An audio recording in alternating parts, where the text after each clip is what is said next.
Halo teman-teman semua, perkenalkan, saya Francisca Hilda Carolina dan selamat datang di Arcadia Voices.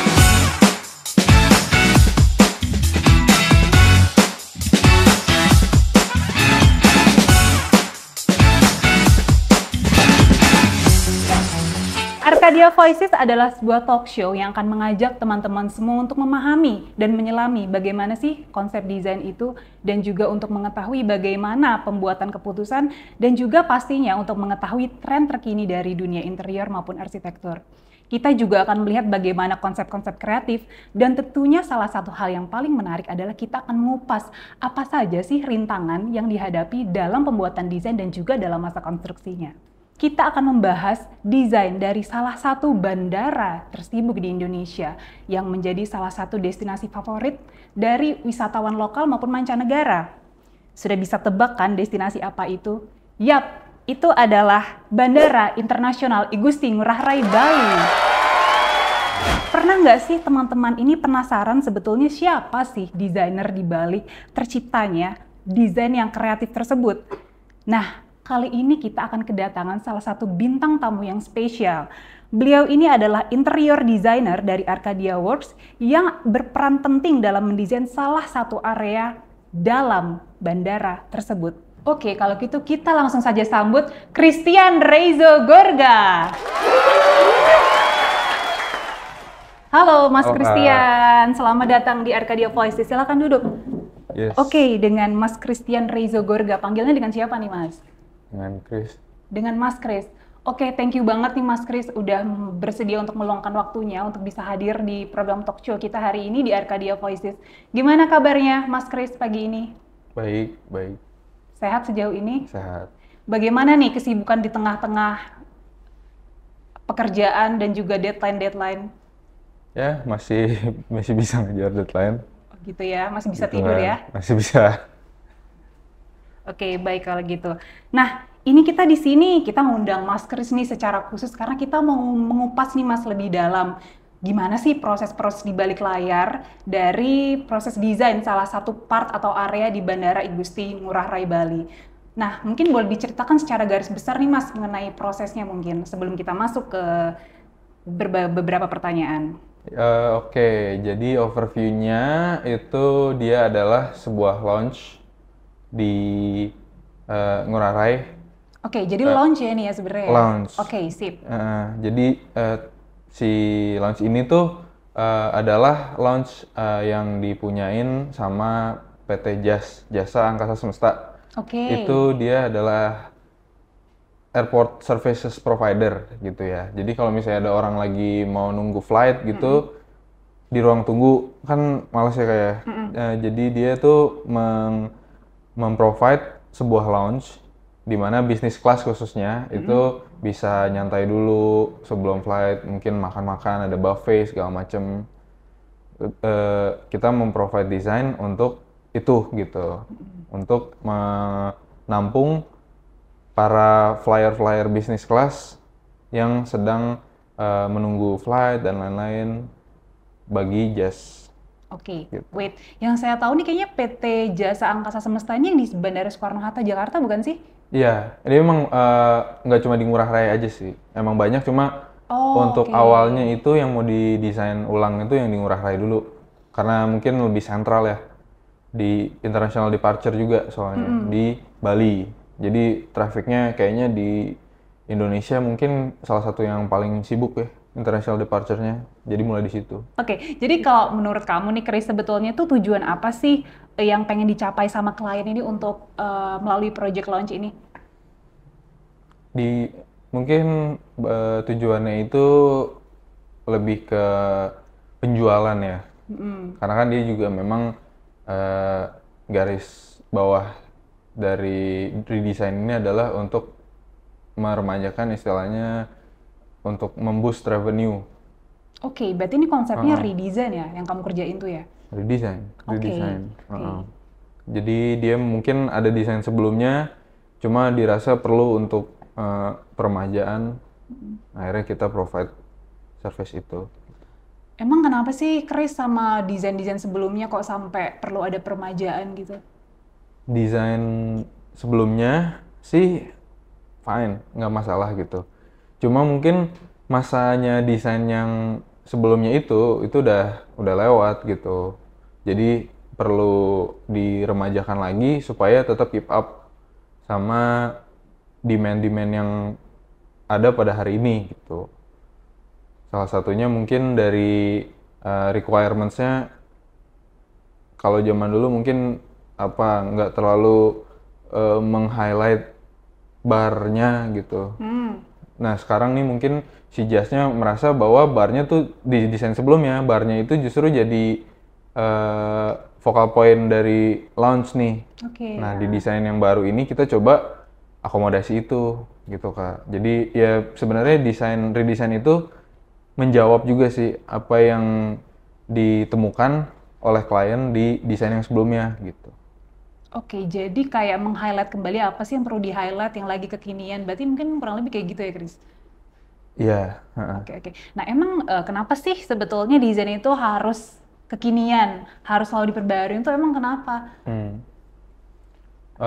Kalau itu sih mungkin apalagi di bidang kayak launch ini, tujuan launch itu kan dia retail store. Jadi retail lounge. Retail lounge. Jadi harus ada daya tariknya gitu ya. Kalau desainnya stay the same untuk waktu yang lama kan akhirnya jadinya jadi usang gitu. Orang bosen atau udah nggak trendy lagi misalnya. Jadi orang mau datang apa yang dijual di situ jadi kurang menarik gitu Kak.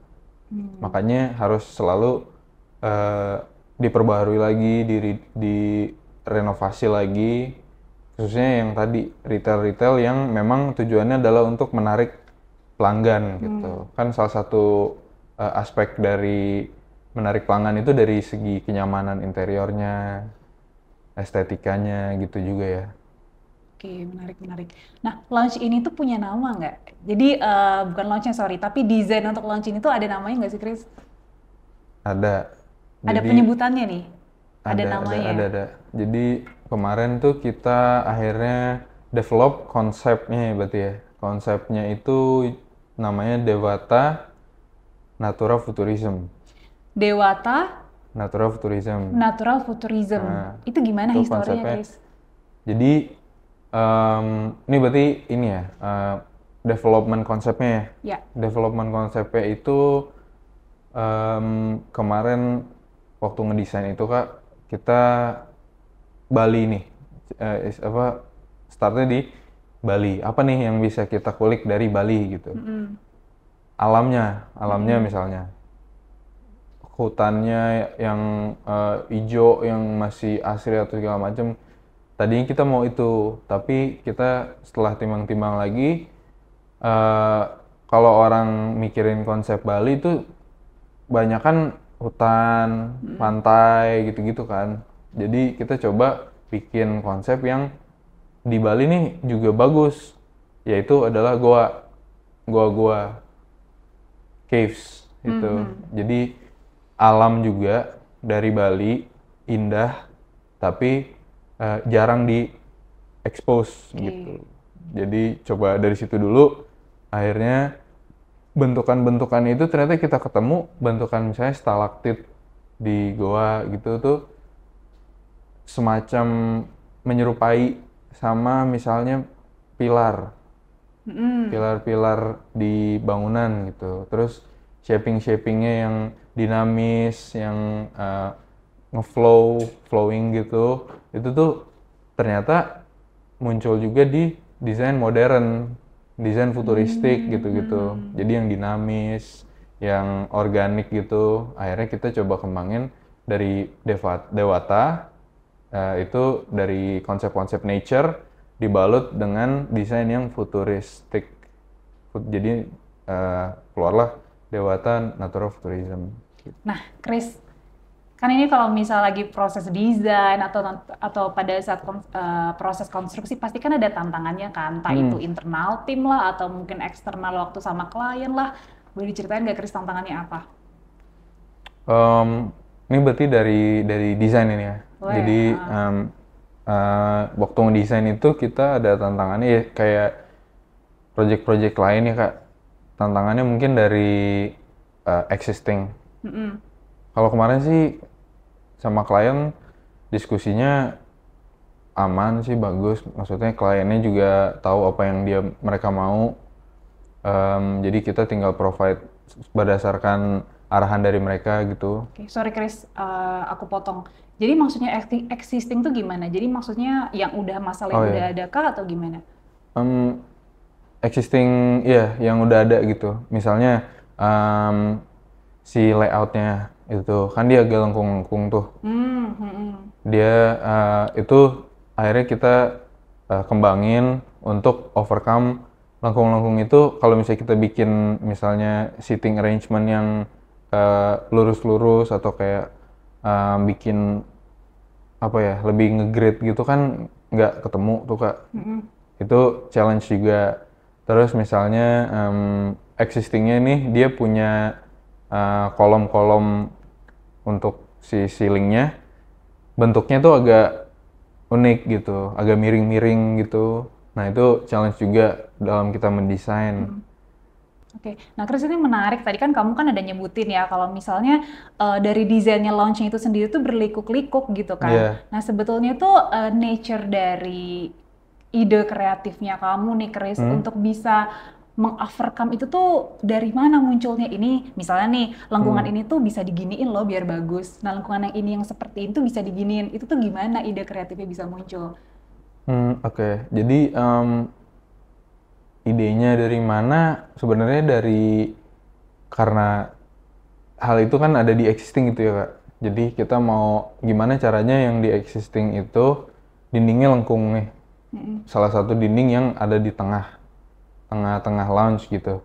Terus kita jadiin apa nih?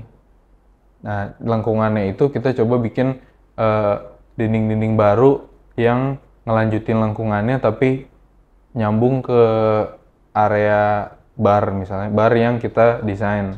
Akhirnya jadi barnya juga ikutan melengkung.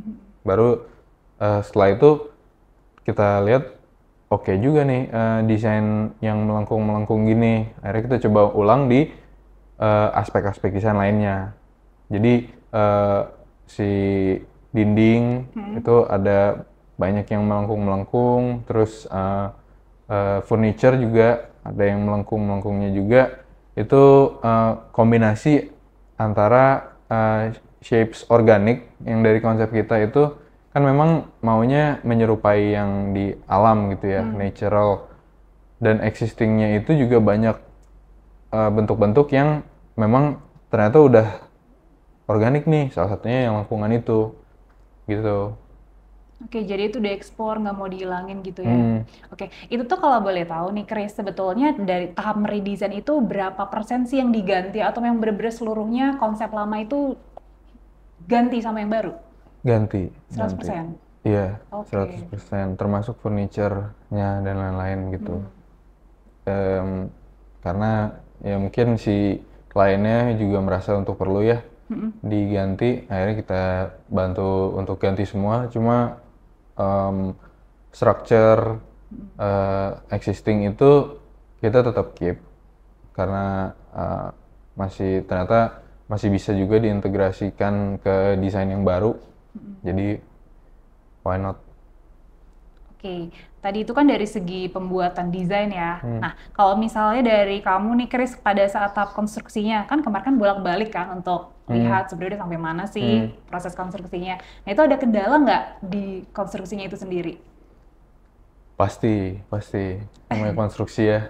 Pasti sambil berjalan konstruksi pasti ada temuan-temuan di lapangan tuh. Salah satunya mungkin ya tadi sih yang struktur existing gitu Kak. Ternyata pas kita site visit cuma bisa keliling-keliling gitu ya.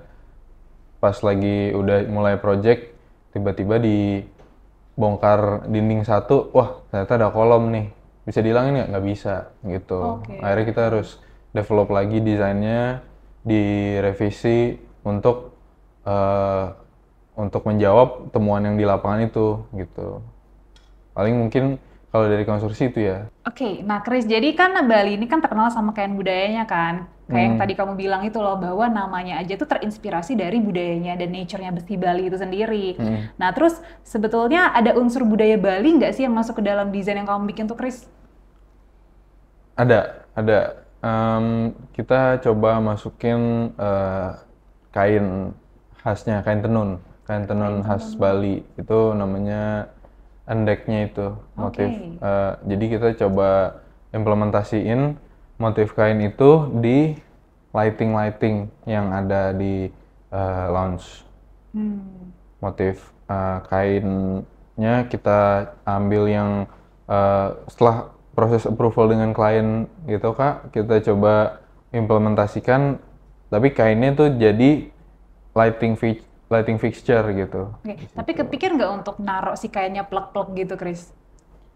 Enggak ya, karena kan nanti dia nyimpen debu lah apa segala macem. Lama-lama warnanya jadi pudar karena kotor. Jadi itu tadi, jadi tetap kita ambil motifnya, tapi kita modifikasi, kita taruh di material-material yang memang bisa diimplementasikan gitu. Oke, tadi kan Chris kan kamu nyebut ya kalau ada kain tenun endek khas Bali itu tadi ya. Itu lokasi di sebelah mananya lounge? Di reception, begitu tamu masuk, itu disambut oleh backdropnya si reception itu kain, ada motif-motifnya. Oke, jadi di belakang reception tuh persis gitu ya? Iya, Oke. ada itu. Terus begitu masuk, lagi duduk-duduk santai di lounge, ada pencahayaan yang menggunakan motif kain itu.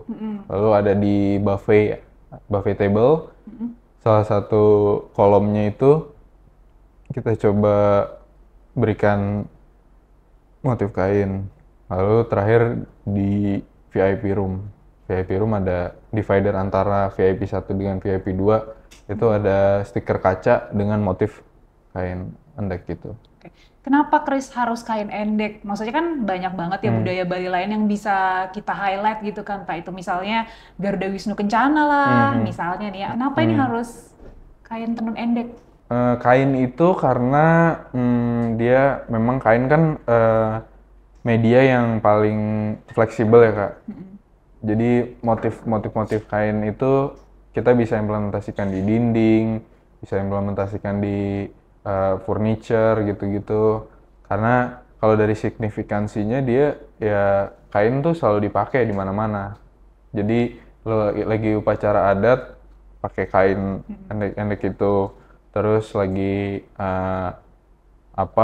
yang lain, event-event lain ada kain juga yang dipakai gitu. Jadi kita coba implementasikannya kain di situ.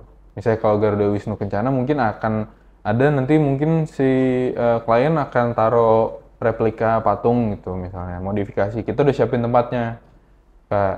Udah siapin tempatnya dengan backdropnya dan lighting yang sesuai untuk dia taruh artwork. Mungkin pakai Garuda Wisnu Kencana itu bisa. Kalau dari yang lainnya itu mungkin ada kita salah satu highlight dari launch ini juga ada mural yang kita buat dari Sites of Bali. Sites of Bali-nya itu maksudnya misalnya ada Pura Besakih. Pura Besakih itu kita buatkan mural dengan siluet-siluet gitu, lebih artistik lah gitu. Jadi salah satu focal point, jadi main attraction-nya juga adalah dinding itu yang ada muralnya, kontennya adalah pura. Nah, kemudian yang di daerah buffet nih, di area lounge-nya, itu kan tadi kan Chris ada nyebut juga ya kalau ada, ada kolom yang, menyerupai pohon ya? Nah, itu tuh sebetulnya, itu memang betul-betul menyerupai pohon atau gimana nih idenya, Chris? Oke, awalnya gitu, awalnya pengen menyerupai pohon. Waktu desain itu bentukan-bentukan awal yang kita develop itu pohon, tapi dengan merubah struktur. Oh, jadi ini merubah struktur? Dengan merubah struktur, makanya si kliennya nggak approve. Nah, akhirnya kita udah punya konsep yang kita rasa cukup oke, dengan pohon itu, tapi kita coba masukin ke si existing struktur existing yang tadi miring-miring gitu. Akhirnya terbentuklah kolom yang seperti sekarang. Jadi kombinasi memang awalnya pohon implementasinya, tapi jadi akhirnya seperti yang sekarang gitu. Oke, Chris, terus kan di launch ini tuh kan di bagian buffet-nya, tadi saya lihat tuh kan sebenarnya kan menarik nih ya. Kayak beda aja gitu dari yang lain. Nah, itu tuh sebetulnya terinspirasi dari apa sih itu, Chris? Inspirasinya dari balik lagi ke konsep ya palingnya ya. Jadi kan kita konsepnya goa-goa gitu ya. Jadi itu mengimitasi misalnya stalaktit tadi yang menyerupai kolom kan. Kita bikin dengan balutan futuristik tapi nggak yang kayak batu-batu gitu. Tapi bentuknya, shapes-nya dinamis, organik, natural gitu. Kak. Dan jadi akhirnya dia jadi salah satu tempat kita naruh motif kain tadi di situ. Jadi kolom yang kita bentuk dulu menjadi seperti seolah-olah kolom dalam gua nih. Mungkin mirip-mirip dikit sama pohon gitu ya. Lalu kita taruh lokal kontennya di situ, kain, motif kain. Itu ada nggak sih backstory-nya? Maksudnya siapa tahu awalnya punya ide ini dibikin jadi kayak pohon deh. Itu ada gitu nggak sih waktu di konsep desain awalnya? Awalnya itu struktur. Jadi kenapa kita taruh kolom di situ? Alasannya juga karena itu ada kolom struktural existing di situ. Tadinya kita coba mau bikin yang motif pohonnya itu coba bikin lebih pohon gitu. Tapi harus merubah struktur. Akhirnya kita go ahead dengan tetap keep kolom existing, tapi implementasi si konsep font itu tetap ada. Oke, Chris, tadi kalau ngelihat konsep yang menarik desain mulai dari ada yang menyerupai pohon, terus ada juga yang motif kain tenun endek gitu kan. Nah, terus ada nggak sih material khusus akhirnya yang dipakai di project ini? Material khusus sih nggak ada ya, Kak. Maksudnya semua material yang dipakai ya standar aja gitu, biasa dipakai di project lain juga. Tapi kita coba membalut si launch-nya ini dengan material-material yang memang sesuai konsep dan juga menjawab apa yang dibutuhin klien gitu dari material-material tersebut. Misalnya kalau yang dari konsep itu kita coba cari material yang misalnya wood veneer tapi dengan motif yang menyerupai batu gitu misalnya. Terus ada wall panel yang menyerupai, kita pakai HPL itu kan wood grain textured gitu. Terus wash paint dengan motif seperti semen yang ada warna-warnanya sedikit kuning karena lebih menyerupai bentukan di alam gitu. Jadi kita sebenarnya pakai material yang sering dipakai, cuma kita coba balut spesifik ke project yang ini gitu. Kalau yang dari klien mungkin ya kita pilih materialnya yang untuk di bar, untuk di top table yang durable gitu. Terus untuk bentukan furniture yang dipakai karena ini akan sering dipakai oleh customer ganti-ganti dalam sehari, bisa berapa customer yang pakai sofanya gitu, berapa customer yang makan di meja makan itu gitu. Jadi kita coba bikin yang lebih kokoh dan juga lebih awet. Paling di situ sih. Lalu Chris, kita masuk nih ke part yang pastinya penting juga untuk keberlanjutan project gitu kan. Nah, Chris, kamu kan udah pegang banyak project, pasti udah tahu dong kendala-kendala project, challenge-nya seperti apa, dan outputnya bagaimana nih atas si challenge itu gitu. Nah, apa sih yang bisa jadi pelajaran dan untuk bisa dihindari di project selanjutnya yang khususnya ya, yang nanti akan Chris pegang gitu? Kalau kendala sih nggak ada tips untuk menghindari ya, karena pasti ada kendala gitu. Cuma mungkin gimana kita sebagai desainer fleksibel dengan kendala-kendala yang ditemuin gitu. Lebih ke open minded sih, jadi dan solutif ya. Jadi berpatokannya orientasinya kepada solusi aja gitu. Kalaupun ada kendala, ya ayo kita cari solusinya bareng-bareng sama tim gitu. Kan tetap aja kita sebagai desainer itu bagian dari sebuah tim ya Kak. Jadi kalau kita sebagai desainer adalah desainer yang solutif, pasti akan sangat menguntungkan timnya gitu. Menurut Chris sendiri nih sebagai seorang desainer, lebih susah mana nge-create desain dari awal atau revisi desain? Oke. Lebih mudah apa lebih susah? Lebih susah mana? Lebih challenging susah, mana? lebih challenging. Sebenarnya lebih challenging yang dari baru, dari nol. Oke, dari nol malahan ya? Iya, karena kan ya kalau revisi tuh ya kita tinggal lanjutin kan.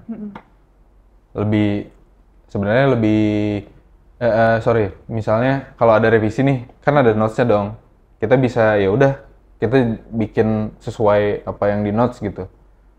Pindahin ini atau kayak ganti ini jadi ini ya kita tinggal ganti gitu. Tapi kalau misalnya kita untuk create dari awal konsep gitu ya, kan lebih kita harus bikin dari nol, nggak ada sebelumnya, tapi harus bikin yang bagus gitu. Lebih challenging-nya yang itu sebenarnya, tapi lebih exciting juga gitu. Jadi yang dari nol itu lebih challenging, tapi lebih menarik. Oke, berarti di sini tipikal Chris adalah mencari tantangan, itu yang menarik gitu ya?